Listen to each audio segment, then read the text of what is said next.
Hello and welcome to yet another exciting edition of, what's that?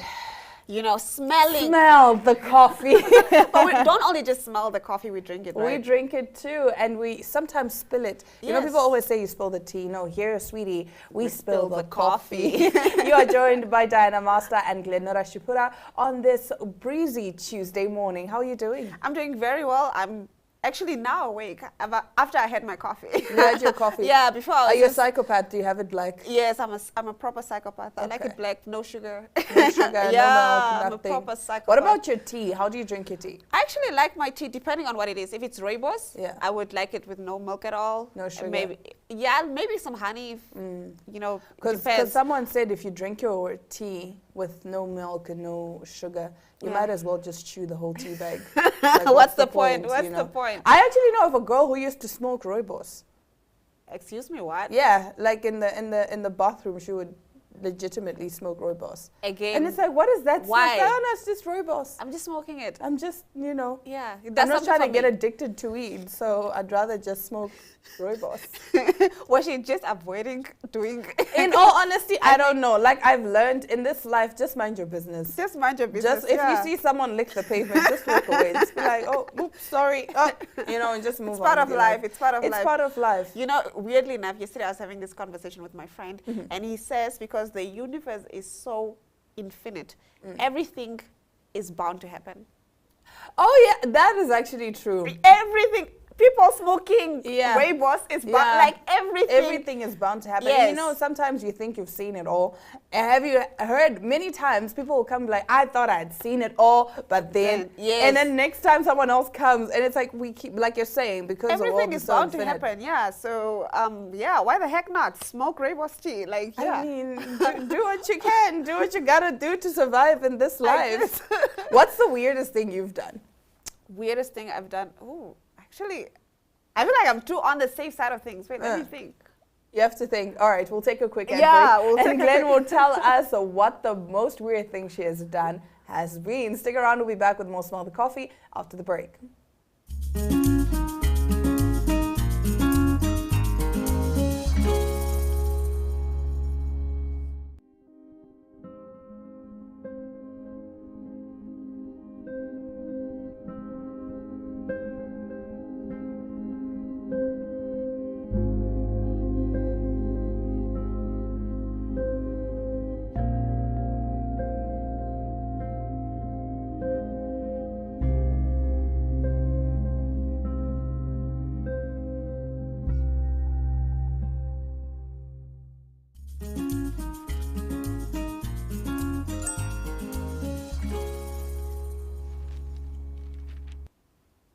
We start off our news this morning on a rather sad note. South African celebrity elephant dies in US Zoo.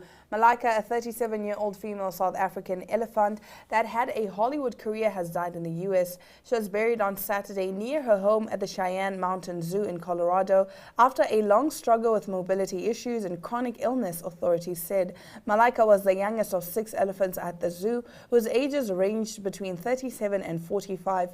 In a statement, CMZ said they had come to terms with the reality that Malika could die after a long battle with illness. Wow. Yeah. I feel like she's done a lot in her 37 years of existence, more than some of us will ever do. The fact that she was a celebrity elephant. Yeah, that's a big deal. And apparently she could paint as well. Like, she was known for her painting strokes. Apparently she painted with fast, short strokes. Wow. Yeah, what? She had a style. She had a style. She had a style. So, you know, authorities at the zoo knew that, okay, this was Malika's style of painting. Wow. She was in movies. She accomplished what most people can only wish to accomplish. I know. And she went out there and did her thing. But I do have a question. How do you bury an elephant? Like, I'm just genuinely curious because it's so big. Like, how do you, like, I don't understand. Does it get buried or is it cremated? What's well, the in the article it said she was buried. Yeah, I know. Yeah. I'm going to have to go research and then I'll tell you guys tomorrow how the whole process works. Because I'm really Yeah, I'm thinking maybe they cremate and then they bury the ashes, or... But even if they cremate, how do they get a crematorium that big to fit a whole elephant? I think, yeah, you're right. It's probably just big. But do find out. I will definitely find out, and then I will let you guys know tomorrow. Now, in our next story, British men are taking payments of thousands of pounds to pose as fathers for migrant women. A BBC investigation has found they are being offered up to 10,000 euros to add their names to birth certificates, enabling a child to get UK citizenship and giving mothers a residency route. Scammers are using Facebook to tout for business and claim to have helped thousands of women in this way. Now, Facebook says such content is banned by its rules. The investigation by BBC Newsnight found that the fraud is happening in different communities around the UK. A researcher went undercover posing as a pregnant woman who was in the UK illegally and spoke to people offering these services. One agent who went by the name Ty told her he had multiple British men who could act as fake fathers and offered a full package for 11,000 euros. So, wow. Wow. Dala what you must. Dala what you must. Dala what you must. You want your child to have British citizenship? There you go. There you go. That's a whole solution. Go look for a but fake you know, father. there was a time that the UK was very strict on allowing pregnant women to enter their countries, their country. Yeah. Because they were saying, like, you show up, you're heavily pregnant. Obviously, you're here to give birth in the United Kingdom. Now, that means that this child has British citizenship and they qualify for all the British perks and, you know, everything that comes with being a British citizen. And then I can also stay in the country, the You mother can, yeah, as now well. you as the mother can stay in the country. So there was a time they were very, very strict. I don't know when the law relaxed a little bit. Yeah. But, you know. But I think with these women are people that went for travels into the UK and then they disappeared in the system. You know, they're people those always illegal, disappear in the system. Yeah, people always disappear and now in the they system. want to be there legally. So But I'm pregnant. with the UK, yeah. with the UK, it's not as easy to disappear in the system because what happens is they do have routine checks. Like obviously, when you land, you have to fill in these documents, right, to say where you're going to be staying. So they do routine checks. And then if they see that you've been there illegally, usually what they do is they'll say, okay, listen, we'll give you £10,000 for you to voluntarily leave the country. Really? So then now it's up to you whether you choose that money or you don't. But this was like a few years back. But then they don't give you the full amount. So they'll say, we'll give you £2,000 now, and then the rest when you leave. And then when you leave, they're like, sorry. We're testing your loyalty. We're testing, sorry. No, but it's actually a big issue. It's good that you brought it up. It's really an issue in the country itself, like people just escaping through the system. I remember when my sister traveled to the UK, and she works for the UN, imagine. They harassed her so badly at the airport. Oh my goodness. Yes, because immigration knows, especially if you're Namibian, because we already have, you know, we don't There's need a visas. reputation, Yes, yeah. and there's a reputation around how we get into the system, how we get there. So she was harassed badly. She had to sleep overnight because they were not allowing her to board. That is how, yes, that's, if you want to travel, if you're Namibian and you want to travel, there's a little bit of a hassle. Oh my goodness. Well, because of all these illegal ways that people are trying to find ways to live there. It's really it's actually not just with Namibians. I think African countries in general, they're very thorough when it comes to their immigration. Like even just to get a visa, it's you have to prove everything. have everything in the right order. And sometimes even when you do, they'll be like, nope. My cousin was denied, her visa was denied the first time. And then she had to basically appeal, and then she was given, and then the second time now, that's when her visa was approved. Wow. And she had a job waiting for her. Like she had literally everything, documents from the company. Yes. And they were like, yeah, no, but you were there last year. So what are you going to go do again this year? And she's like, well, last time I was visiting, but now I got a job. I got a job. So they're very, very, very But thorough. it might also, yes, I get it. It might sound some alarms, it's shady behavior or whatever. Yeah. Wow. But we move on. Actually, we're moving back to the UK. The horrifying discovery that shattered one woman's world. As she walked past her partner Stuart's computer one sunny autumn afternoon, Victoria's attention was caught by the piece of an adorable, fluffy black puppy on the screen. The couple had been together for 18 months and had talked about getting a dog to cement their burgeoning long-running relationship, so Victoria couldn't resist clicking on the image. Stuart never left his laptop open, so it felt as though he almost wanted me to see, she says. But nothing could have prepared her for what she saw next. Clicking on the image would ultimately lead to folder upon folder containing naked footage of Victoria, all taken without her knowledge by secret cameras dotted throughout their home. The betrayal did not stop there. Stuart Gaunt, a 57-year-old businessman, had taken screenshots from the footage and uploaded them onto pornographic websites, posting them alongside Victoria's Facebook profile picture in order to make her identity clear. One such photo was captioned, "Dirty sister caught naked." Wow. So let me get this straight. He was taking pictures of his girlfriend illegally. Videos, actually. He had inserted cameras in their home and he had footage of her. Because, the thing is, your home is... yes, I would walk around. I live in a house full of women. It's me, my mom, my sister, and my daughter. Most of the times... you are half naked, semi-naked, you're walking around comfortably. And now you think, okay, and maybe sometimes she wasn't even walking around naked when her partner was there because she's like, oh, he's at work or whatever. He's but doing this man had privately, I get it, I'm at home alone, whatever. And there's cameras. Wow. And now it's become such a thing where, in a way, I'm like semi-paranoid. Yeah. Because you know how your phones can also act as a spy device, your phone, your smartwatch, yes, it's everything. Really and then now, especially when you visit hotels and public places, sometimes they have what they call a two-way mirror. Or is there one? Yeah, I think it's a two-way mirror. Yeah. Where basically when you are looking at the mirror, it's just you. But there's someone on the other side who can see everything that you're doing. Oof. And even in hotel rooms, people have cameras and stuff. So now they've made these devices, like sometimes even an app on your phone that you can download, and then you just scan the room with your phone, and then it will tell you, beep, beep, beep, beep, beep, there's a camera there, there's a camera there. But that's also very sick. Getting back to your story. Yeah. Actually. Like the fact that I trust you enough, I'm in an intimate relationship with you, and you are just selling my videos? Imagine, it's one thing for you to take videos. It's another thing for you to post them on the internet with her identity so people can know exactly who this woman is. Wow. And they were thinking of getting a dog together. Imagine. Isn't that the whole thing of now we're in this for the long haul? People are pervy and creeps. You need to be safe out there. I always say it's better to be overcautious than to be relaxed. Yes. Rather people be like, oh, you're so paranoid. But my paranoia can save me from a lot of things. Yes. Even I'm now thinking of getting that app that you're talking about. So that you can just scan your room. Yes. Not even just for cameras, for listening devices as well. People place little bugs in the rooms. Wow. Yeah. Wow. I'm getting, oof. Yeah. Well, getting into our last story, and I know we've covered this story extensively on Smell the Coffee. The death toll linked to a doomsday cult in Kenya hits 201 after police exhumed 22 more bodies, most of them bearing signs of starvation, according to the Coast Regional Commissioner. Now, the bodies were believed to be those of followers of a pastor based in coastal Kenya, Paul Mackenzie. He's alleged to have ordered congregants to starve to death in order to meet Jesus.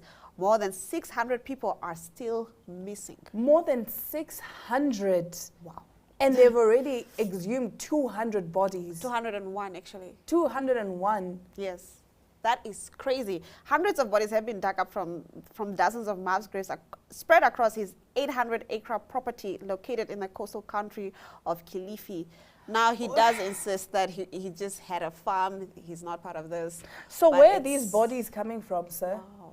How do you explain all these bodies in your...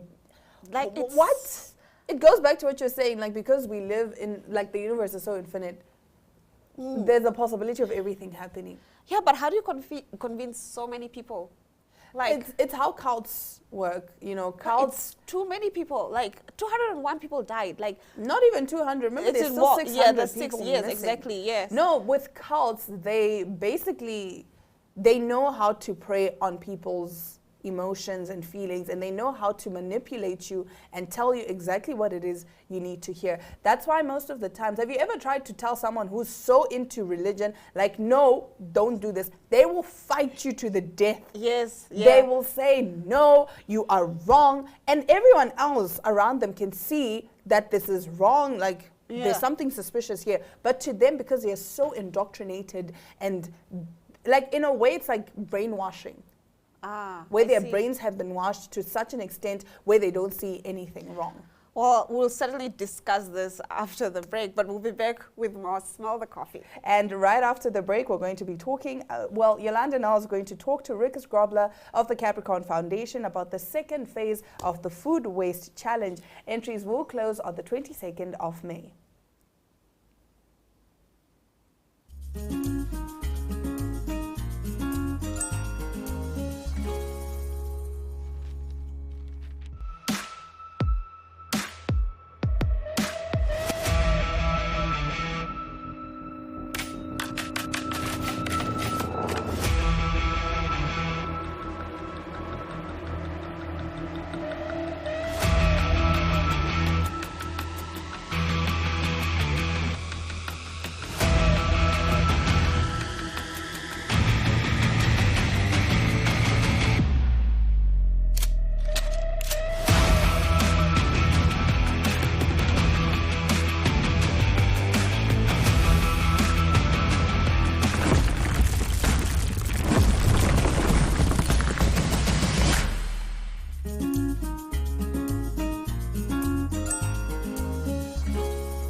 Good morning. My name is David Wotton.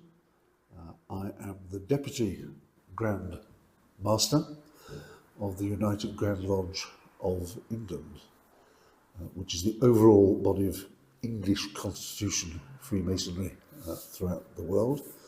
I'm the Deputy to the Grand Master, who is His Royal Highness the Duke of Kent, who is now the uncle of our new king. When Freemasonry started 300 years ago, no government in any part of the world did anything to look after its citizens, and one of the functions of Freemasonry was to look after its own members. However, the beliefs, the values of Freemasonry even then extended to looking after other people. As time has gone on, Masons have become ever more charitable, and they put in large funds regularly into Masonic charities. There is one charity which brings all the other charities together, called the Masonic Charitable Foundation, which is a large fund. It doesn't raise money from the public.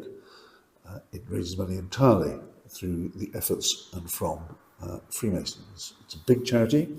It gives away more than £50 million a year.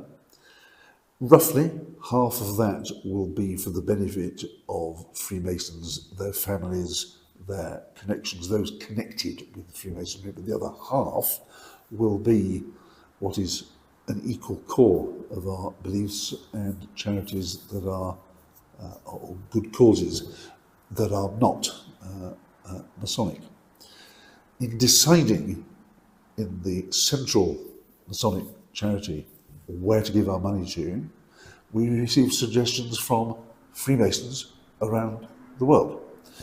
And we encourage Freemasons everywhere to be engaged with their communities and to be active in supporting and helping those less advantaged than ourselves. And a suggestion we had from our Freemasons in Namibia was that we might consider making a donation to the cause of multiple sclerosis here. And we have identified, on the suggestion of Freemasons here, this organisation, because it's the one recognised, one established charity here doing work supporting and helping sufferers from multiple sclerosis and their families. And our donation is of Namibian dollars 100,000, and we hope that that will make an impact, which is what we're about. It's a special time for the Freemasons. The basic unit in Freemasonry is a lodge.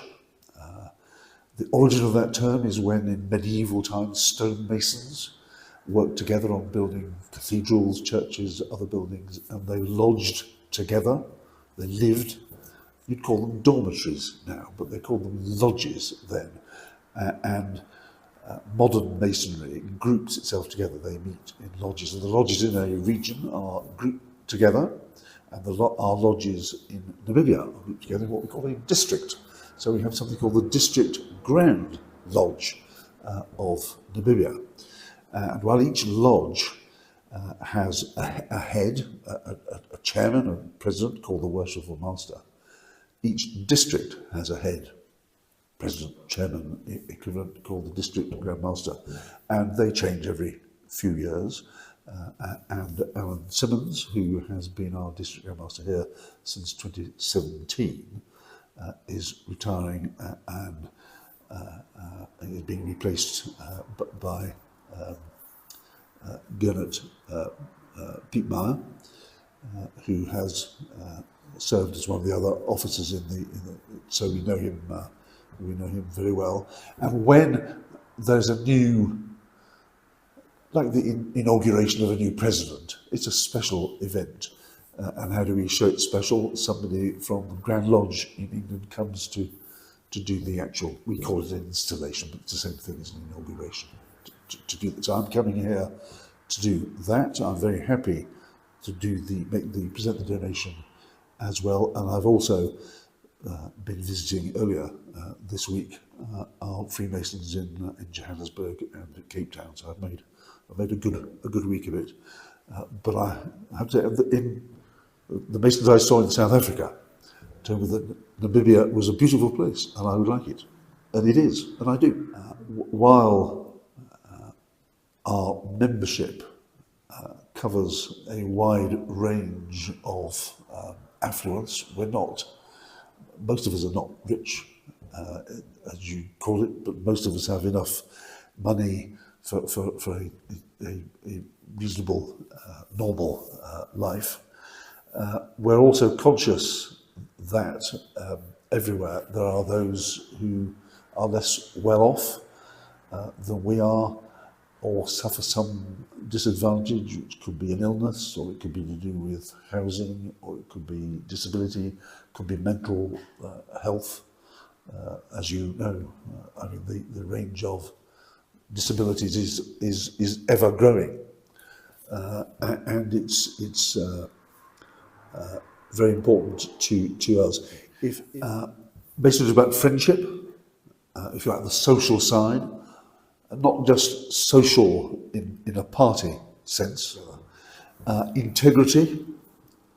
We want members who, in their personal lives, show integrity. They're not dishonest. They don't exhibit characteristics that are not reliable, if you like. Respect of each other, but also of others, and finally, charity.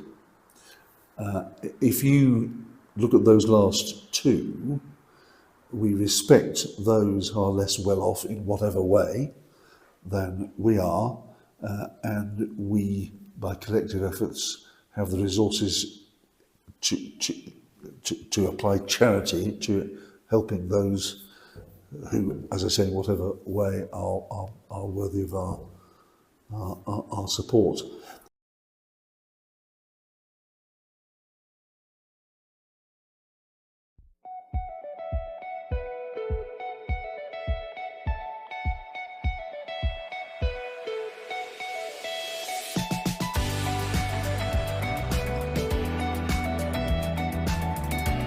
To another exciting episode of GOtv. Kies die weer en vertel ook vir julle waar die vis heel moontlik kan byt.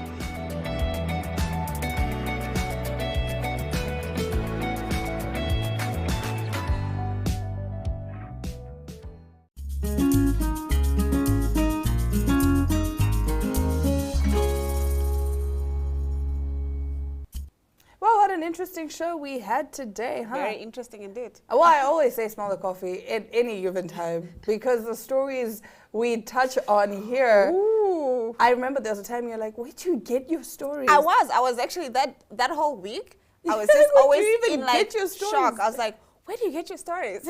My dear, like you said, anything can happen in this world. Like, Yeah. nothing is impossible. It's very infinite. But yeah, I think that is it. We have come to the end of the show. Yeah. I'm sad. Sad, but I mean, we have to go. All good things must come to an end. But thank you so much for spending your morning with Diana Master and Glenora Shipura right here on Smile the Coffee. Until tomorrow, it's all our love, all our light, and adios.